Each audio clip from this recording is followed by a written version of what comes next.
اگر شما خواهشی سفر به وطن داشته باشید، برای شما اویاکمپانی قدمشو ایسایو را توصیه می دهیم که شما می توانید به رقم‌های در اکران بوده زنگ زنید و بلیط ها را خریداری نمایید.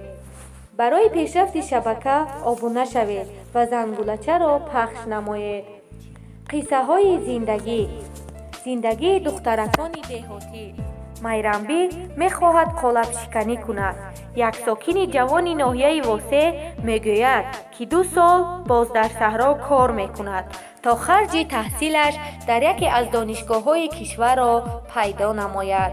میرنبی رحیمова ساکن ناحیه واسه در 2 سال حدود 10,000 سومانی پسنداز کرده است و میخواهد که با این پسنداز خشت اول آینده خود را گذارد.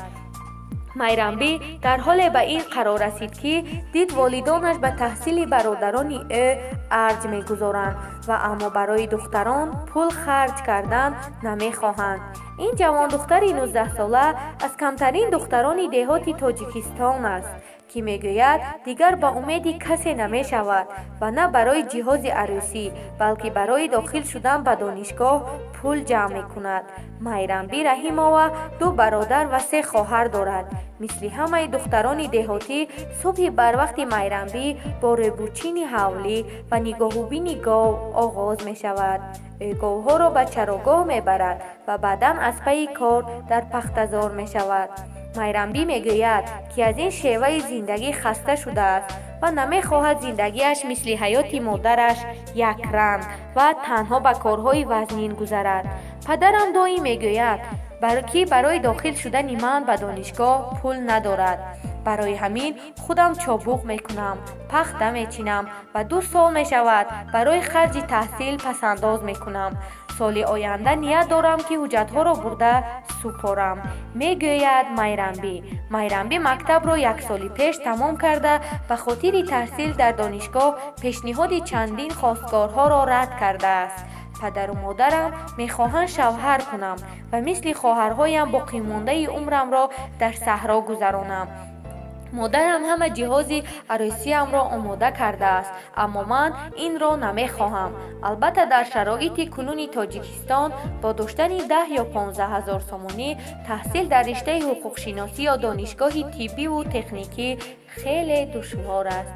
اما میرنبی با این مبلغ میتواند حداقل در کالج طبی آموزگاری یا تکنیکی تحصیل کند.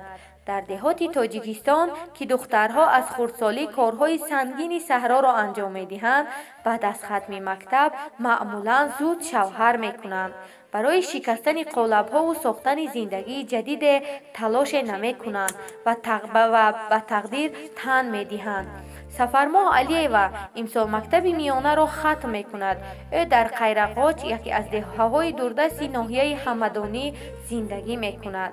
دهه قیرقاچ در دامنه کوه جایگیر است و سفرماه بیشتری وقت خود را در چراگاه با نگاهوبین گاو و درو علف میگذراند.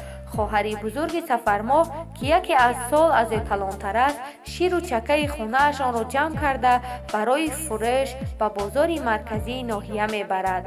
پادبانی وظیفه اولین درجه سفرماه است و او همراه با دادرش با 50 بز و گوسفند و 10 گاو در چراگاه نگاهوبین میکنند. اما با شوره گندم دروی وظیفه سفرماه یک مدت عوض می شود و او با دختران دیگر تا آخر موسم گندم می دروند و درز می بندد.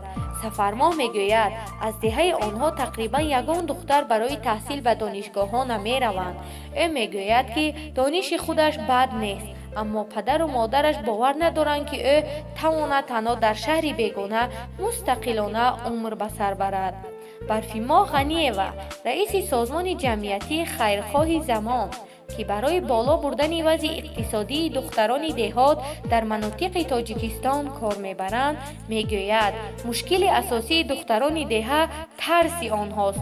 خانم غنی‌اوا گفت هرچند دختران در روستاها مشغولیتی دقیق ندارند، اکثریتشان در کاری صحرا جلب میشوند، اما جرأت قالب شکنی هم ندارند. برفیما غنی‌اوا می‌افزاید از بس که بیشتری والدان ضد تحصیل دختران هستند، آنها دیگر تلاش نمی‌کنند. حداقل در مکتب میانه دانش خوب گیرند، دختران خود را تنها برای شوهر کردن و کار صحرا آماده می‌کنند. شماره خیلی کمی دختران امید را از دست داده امر پدر را به جالش میکشند.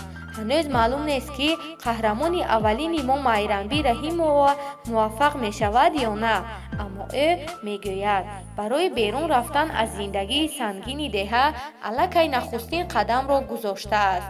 نیت دارد خواهرش را نیز که بعد 1 سال دیگر مکتب را ختم می کند از قفای خود به شهر برای تحصیل ببرد.